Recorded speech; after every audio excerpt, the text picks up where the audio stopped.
Hi, welcome to Let 'Em Talk. I'm Paul DiRienzo. We got a great show for you. Returning is Vox. Welcome, Vox. Good to have you here with us.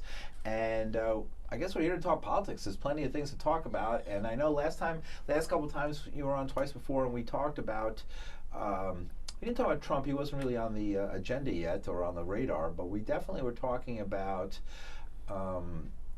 In part, and what made me think of having you on, even though it's not the main thing we're talking about, but the connection between Trump and Putin and the fact that they're claiming.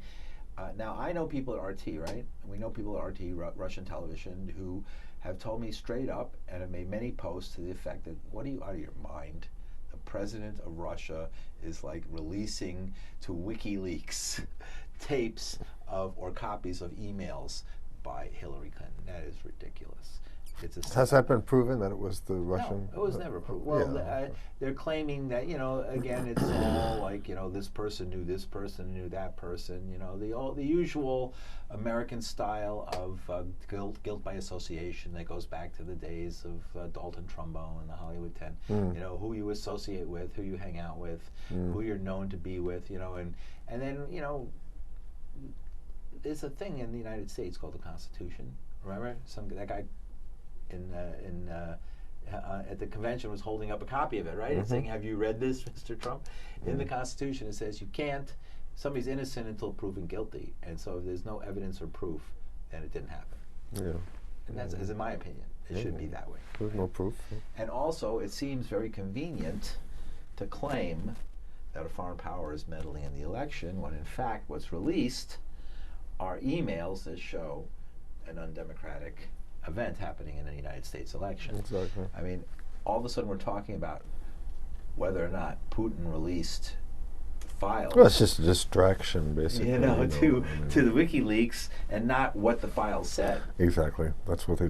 Which were very interesting, right? An interesting commentary on American politics. Sure. That basically Bernie Sanders never had a chance. Yeah. Well, it was a rigged system, like Trump has been saying all along. Right. Now, when Trump's benefited in a sense from this, and so the story that was told was that somehow there's a connection to Putin through Trump's campaign manager Manafort, and that Trump doesn't question the Russian presence in Crimea and claim that there are no Russian troops in Ukraine. In fact, are there Russian troops? You've been to Russia. You've seen it. Are there Russian troops currently in Ukraine?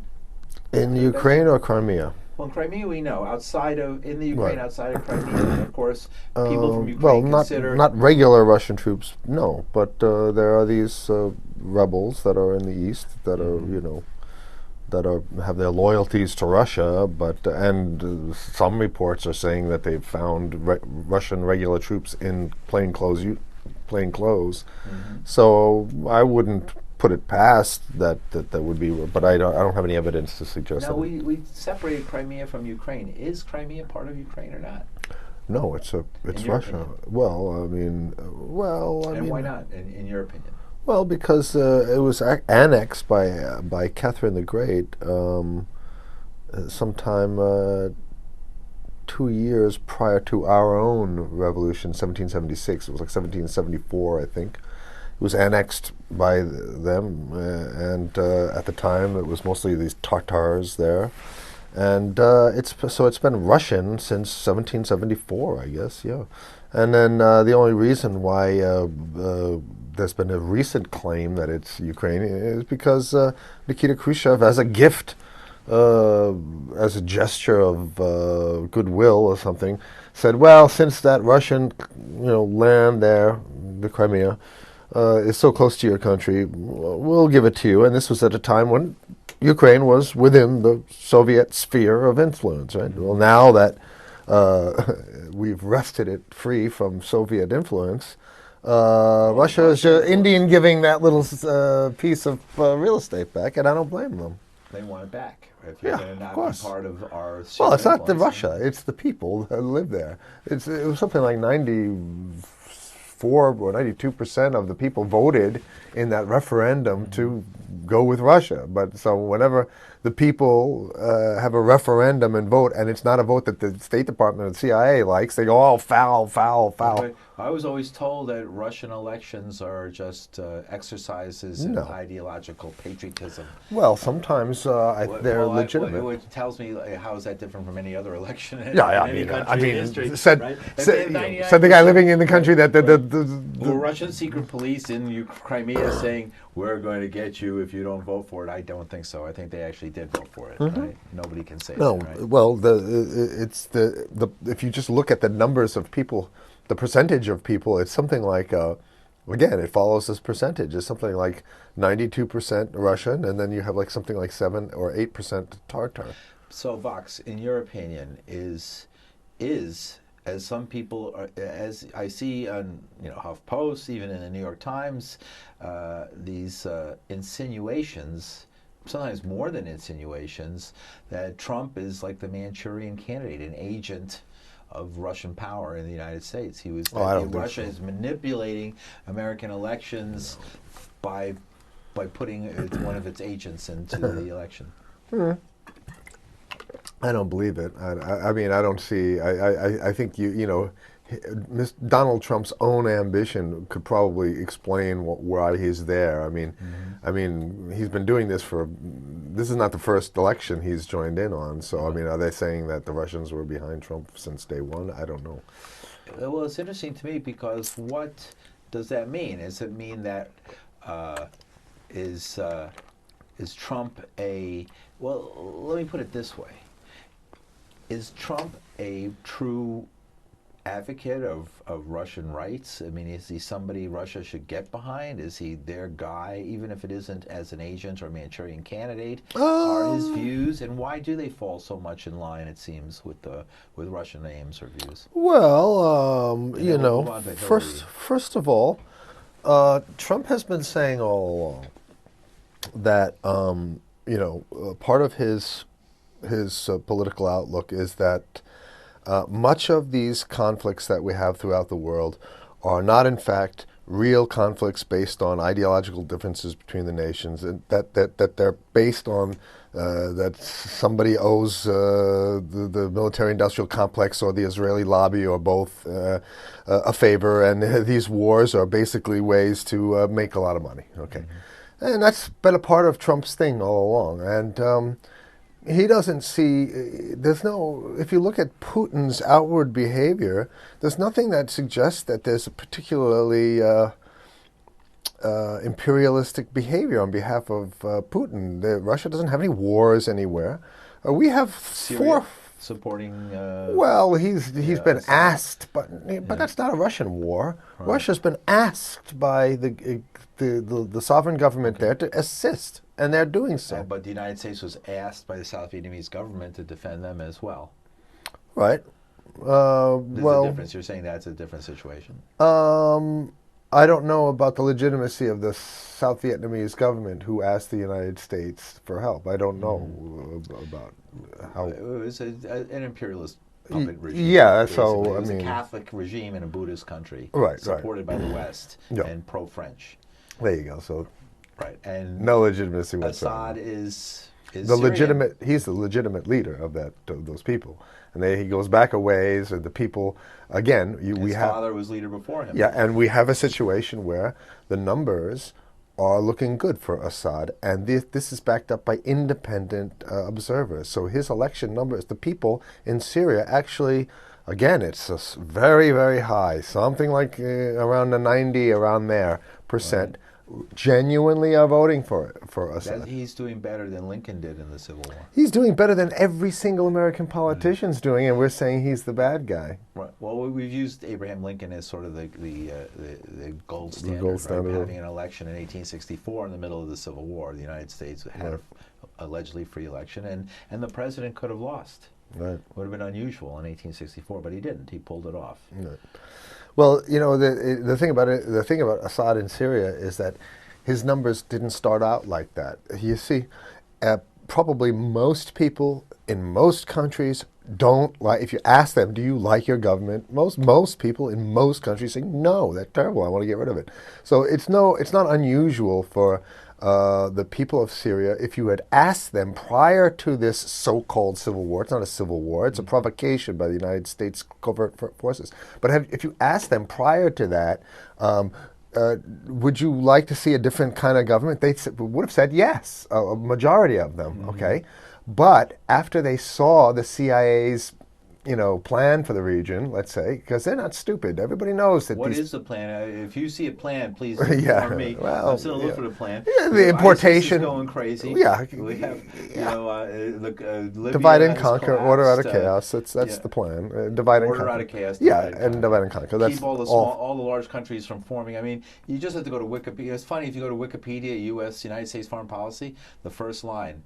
The policy of the United States since 1945 is to prevent the rise of a large unified country that could possibly be a opposition to the United States. Right? And so we have taken apart any country that seemed to or prevented the formation of any larger countries. Right. We have to be the biggest kid on the block all the time. That has been our official, Wikipedia foreign policy. Yeah. And people, and it does mean shooting and killing and bombing and going into countries and splitting them up, and the public has been going along with it because they're told we have, you want to be like England in 1914, looking at I don't think the public I don't think it gets that far. I don't think the public doesn't know anything. Yeah. They don't know anything. They don't know anything. No, they don't even know enough to know that they're wrong, or they know nothing. So. Okay, let's jump to Hillary Clinton while we have time, because Trump, in my opinion, my personal opinion, his absolute total stupidity. Yeah, he's an idiot. He is. He's an idiot. He's not even idiot. crazy. I know a lot of crazy people who are smart. Sure. He's an idiot. He's good with real estate, but that's about it. I don't even think he's that good with that. I mean, to be honest, the other people did. No, it's pretty cheesy stuff. But he's got a lot of cheese. So right, a lot of cheese. He's the big cheese. Well, he's got $1 million from his daddy to start, playing with. Sure. And I guess I'm not that happy because his son, Jared Kushner, is doing a lot of damage in my neighborhood and was involved in the gentrification there, which is horrible and terrible. Yeah. Just take a look at all the construction going on. But aside from all of that, Hillary Clinton is obvious.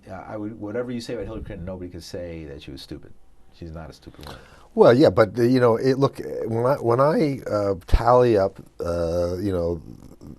this perennial, the worst case scenario situation, which is always what we have, worst of two, least worst of two. I have to factor in, the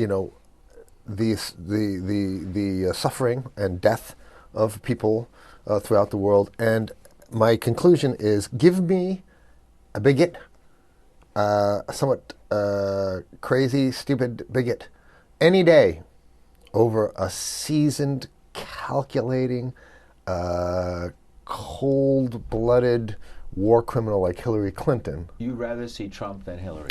Well, yeah, because Trump... Not out of support for Trump. Not out of support, but he'll do the Anarchists least... for Trump. There's a movement called Anarchists for Trump. Sure. He'll cause... He doesn't have the connections. He doesn't have the relationships. He doesn't... with Lockheed Martin, Boeing, Raytheon, and he doesn't owe them anything. He doesn't owe the Israeli lobby anything. Hillary Clinton owes these people, right? So he's going to be an isolated guy. He likes blondes with big tits, and he's an ego tripper. And you know what? In terms of net human suffering, it will be far greater under Trump. I mean, far less under Trump.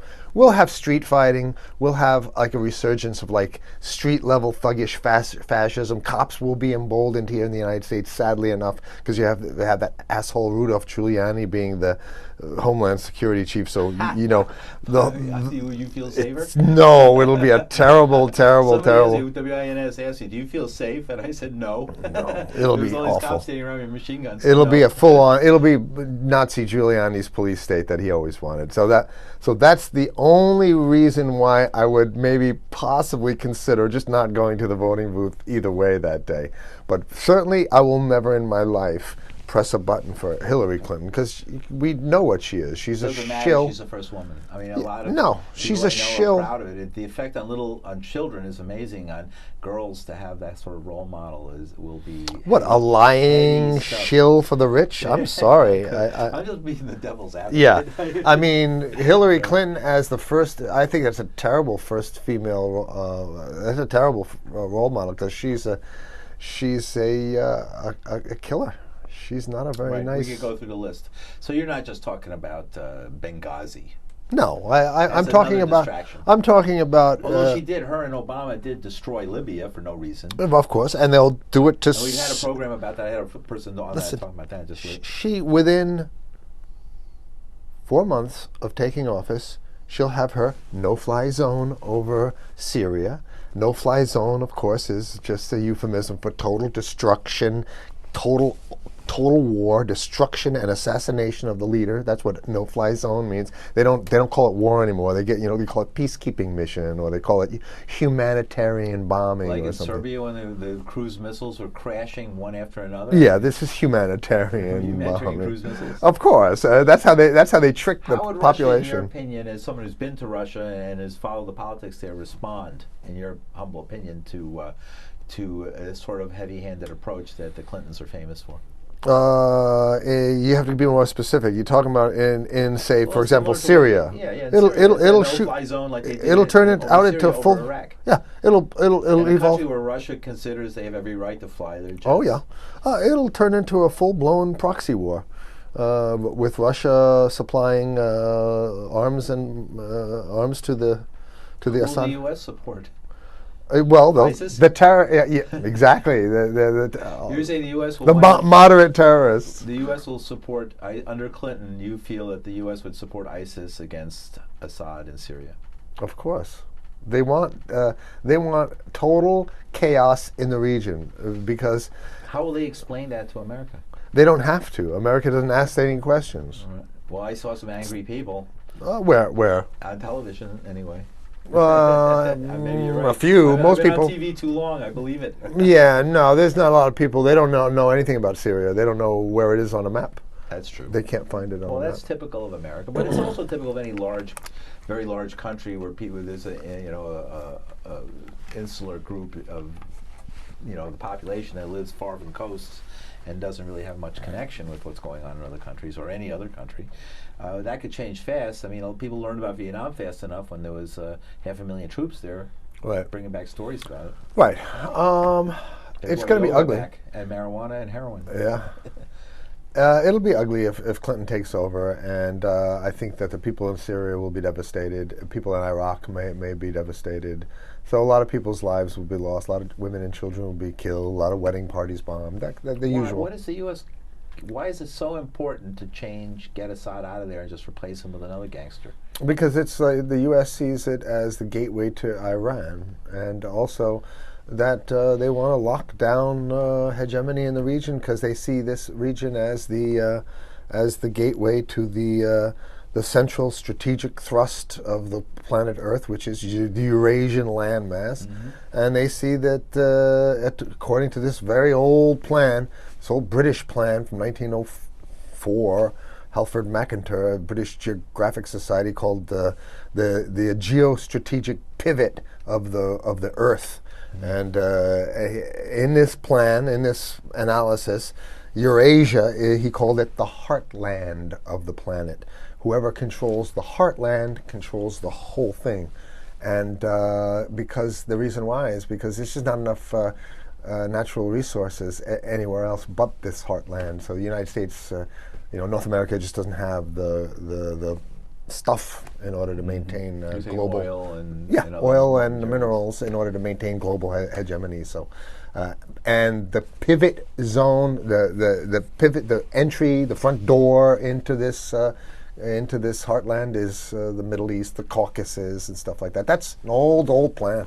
My teacher at Columbia University is Zbigniew Brzezinski in his book the grand chessboard elaborated on it. Well, Trump says that he's going to make the members of NATO pay their dues, and if they haven't like paid up, he's not going to help them. I like it. I like it. Just splitting it up, breaking it up, just starting to stick at home here, and this internationalism. Well, you wouldn't say that that's just going to help Putin. It's just like a pro-Russian point of view. What is? Which one? The idea, what we were just talking about, the idea of breaking up NATO would just take pressure off of Russia. It's not going to help Putin. Putin's not doing anything wrong. Right. You know, Putin is. You don't think they're going to move in on the Balkans and move in on the Balkans? Listen, Putin is reacting. I'm thinking of the other countries on the Baltic. I mean, the Baltic. Latvia and Estonia, Lithuania. That seems to be the cutting edge where the U.S. is ready to draw a line. Right. Listen, the United States reneged on all its agreements over there by putting missiles, NATO in all these countries right on Russia's border. Poland, Hungary, all these. This is a violation of the United States.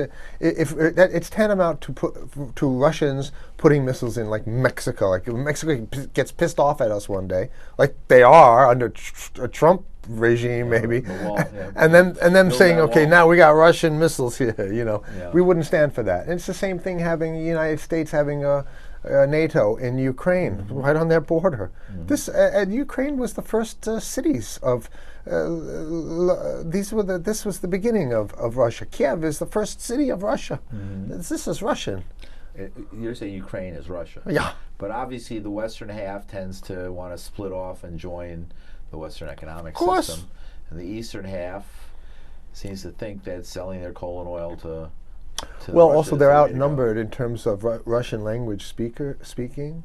Yeah. So and they know that the Ukrainian government and Ukrainian people are either, for whatever reason, I don't know, maybe it's resentment for being sort of dominated for so many years, but they don't treat the Russian speaking population very nice. And the Russian-speaking population is actually the more sophisticated of the two. The Ukrainians are rather, crude in comparison to the Russians. The Russians have a much deeper, cultural, just more cultural depth, I would say, than the Ukrainians. Well, it seems there's a lot of support in the United States from people who've emigrated to the United States from Ukraine and Eastern Europe, who hate Russia, the Russian government, and hate Putin, and are very powerful in the United States. And we have a lot of people of Slavic descendants who vote, and they want to see these areas under, their country, United States, now their adopted country, United States control. Yeah. Is it possible? I mean, I can't understand how Trump thinks he can win an election by alienating all the Slavic voters who tend to be very conservative and very anti-Russian. But there's also many Russian people too. I don't know the numbers of how many Slavics versus Russians in the United States. There's quite a lot of non-Russian Slavics. So you think the Russians are going to vote for Putin or against Putin? Russian Americans. It seems like the Ukrainian Americans and Polish and Hungarian, Romanian are all going to go with Hillary if they vote at all. I don't know. I don't know the answer. Because Hillary has a long history of willingness to intervene in those areas. Oh yeah. Well, she called. Yeah, no, he's. Part of the reason why is because you get a lot of votes from that population in the United States. Hillary is an idiot in terms of her bellicose posturing against Russia. That's really foolish stuff, and I don't know if she knows what she's getting into there. Yeah. Well, they seem to think that they have an economic blockade going against Russia that's been effective. It's hurt them. Russia's been hurt by it, right? Indeed. And they obviously, if Hillary is elected, which I think she will at this point, unless there's some amazing change. I think so too. Well, Trump's going deeper in a hole every day. It's going to get to. All he has to do is open his mouth. I know. He's just every time he opens his mouth, he goes deeper in a hole, so it doesn't look like he's going to be crawling. He's going to be so deep, he won't be able to crawl out pretty soon. All you have to do is once you get 10-15% behind, Yeah. No, all you have to do is play commercials of Trump in his own words, going like, this is my African American. African Americans love me. It's like, Right. Oh, the Latinos like me, but every poll, I can't understand the Republican Party. Are they thinking? I mean, every Republican Party-sponsored analysis itself showed the only route for the Republican Party to the White House was through the Latino vote. And they were going to put Marco Rubio up there, who's Cuban-American, conservative, from South Florida, swing state. And the Democrats were telling me, people at Planned Parenthood were telling me that the talk at Planned Parenthood and among the Democratic Party people was that Marco Rubio was going to beat Hillary because she was such a terrible candidate. Mm-hmm. Then the Republicans turn around and they totally, slough off their only hope of winning the election, the Latino vote, which can be a very conservative vote if approached correctly. Sure. So what do they? I can't think that's stupidity. I mean, are the white people of America, the white underclass, the white ruling? Well, there's not enough the of white them. underclass of America is that stupid? Well, look, Trump's like base. It has been this 28% of the populations that's evangelical Christian, right? Mm-hmm. Well, 28% is not enough. That's a lot of that's a big block. Yeah. And those people have nowhere else to go. They're not going to go with Clinton. They love him because they hate Islam. Yeah. They just hate Islam, and only not for anything that happened in 9/11 or anything like that, but because or the war even, but because of their crazy religious beliefs that put them in opposition to somebody they think they fought a war with 1,000 years ago, and they really believe that stuff. Sure, yeah, but the problem is that's strange bedfellows like Trump and like evangelical Christians, because he's got 3 wives. His wife, his current wife, is first naked. Was on naked yesterday on the cover of the Post. Was what? His wife Melania was her naked picture was on the cover of the New York Post yesterday. Okay. Well, how did that look? She's very pretty. Okay. She's very fit. And she's a very fit woman. She decided to let it. Oh, this is an old photo. She must work out a lot. This is a photo from a few years back, and it was a lesbian thing. Her and some other woman. Oh, nice. That's why the Post put it on the cover. It was very nice for guys, I guess. But how could that appeal? Well, then you have a guy today who handed his Purple Heart to Donald Trump. And said, "Here, you could have a medal too." I mean, so obviously, he can disrespect veterans and Gold Star mothers, but the support keeps rolling in from certain sectors anyway. Right. Because they see him as a person who, for the first time, it's clear both sides of the spectrum understand that we have a totally abject, corrupt system. And I think this is the first year that's really struck home. We're all on the same page. We all hate our government. We all know it's bad, And so he's the only candidate who appeals to those type of people. Hillary's going to try to go with this whole thing, says, Donald Trump's terrible for saying that there's a problem in America. I'm so positive about America. She's full of shit. It's terrible in America, and Trump's... So that way Trump's message resonates. Sure, the people are angry, It's not positive. No. For at least those segments of the population, it's very negative. Well, it's negative for a lot of people. All the Bernie Sanders people, they're so passionate. But they're not running over to... Because the Bernie Sanders people tend to not really be overtly racist. Trump's best... they hate that. Trump's best chance at winning would be to... If I had Trump's ear and I said, look, here's some advice and here's how you're going to do it. Mm-hmm. What you do is just get the left and the Democrats and the liberals to stay home that day. And you do that by just not being so aggressively stupid. Don't put deal killers like Rudolph Giuliani and all these idiots, and stop making guffaws with your mouth. He should have hired you instead of Montfort. Absolutely, positively. Thanks. And we'll see you again. Okay. Thank you.